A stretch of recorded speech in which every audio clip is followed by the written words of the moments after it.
Alrighty, everyone, we are keeping a close eye on USC's Tiger Burn that is happening tonight in little less than 10 minutes. Let's go ahead and take a look right now. It looks like it's supposed to start at 7 o'clock. Oh, and it looks like people are already out there on the stage. That's exciting. Well, there's 30-foot wooden tiger set to ignite again, less than 15 minutes. It looks like they're just gearing up to talk about how the USC engineering team was able to do that. And I'll tell you what, look effort, everybody's in short sleeves. Yeah, it's just like, wait a minute. We usually go to the Tiger Burn and we're in hats, scarves, jackets. Yeah. We've got hot chocolate in the hands, getting ourselves warm, and Feels so worth it. it's a little bit weird when you see it like that. Yeah, it's looking pretty good out there. It just looks like they're kind of speaking, getting everybody ready to go, because we do know that the Tiger Burn's going to have in like 12 minutes or so. Give or take. And the wonderful thing is that they get to enjoy that. That's a very big tradition at USC. But one tradition that we normally don't have in middle of November is warm, really warm. I mean, our high temperatures today were in the upper 70s and low 80s. Our average high temperature is supposed to be between 66 and 68 statewide. And for obvious reasons, it has been a whole lot warmer than that. Well, the temperatures may have been very warm, but at least the skies are clear. Looking around the state, we're doing pretty good. Yeah, a little over in Clemson, there's a little bit of shade from the light, but a little bit of cloud coverage in portions of the upstate, the Northwest Midlands. There's no rain, obviously. It's a very pretty start. Noticeably, a little bit more humid. That it's not feeling humid like summer, but the relative humidity is starting to kick up anywhere between as high as 70 to 80%. That's indicative of things to come. Well, we had a little bit of cloud coverage, but with that moisture in place, it's starting to feel just going to be a little bit muggy later on. But look at these temperatures currently. 71 in the capital, rather in Hopkins, 73 in Orangeburg. Then you go to Walterboro and Moncks Corner at 68. Flip to the other side, the PD, Rock Hill is sitting at 65. Then you go into Greenville, sitting at 73 degrees, as well as Anderson. Yeah, these temperatures are 15 degrees, pushing over 15 degrees warmer than it was last night.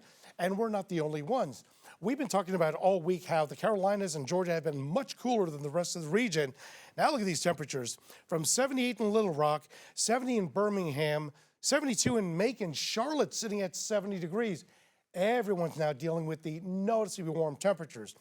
There's the front. Now this is day two that I thought it was going to start moving across. No. It is now stuck. A stationary boundary wrapped all the way around the northern portions of the southeast region.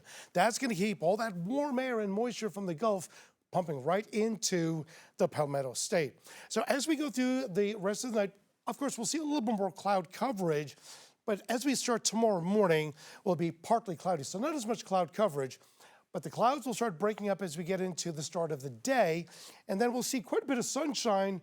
And then as we get into tomorrow late in the afternoon, we'll start seeing some clouds, but we're not going to be expecting any rain.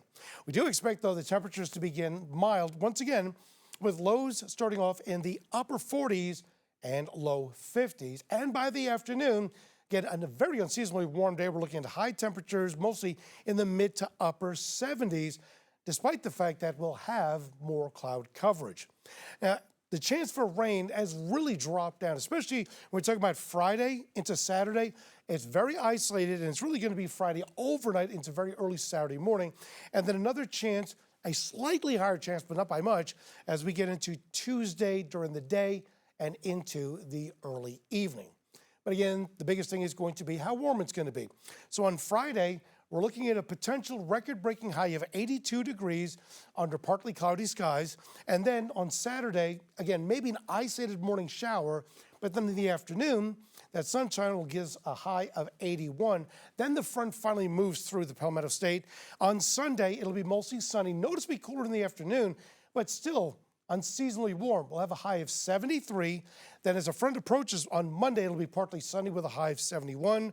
Again, that chance for a few showers maybe on Tuesday with a high temperature of 72.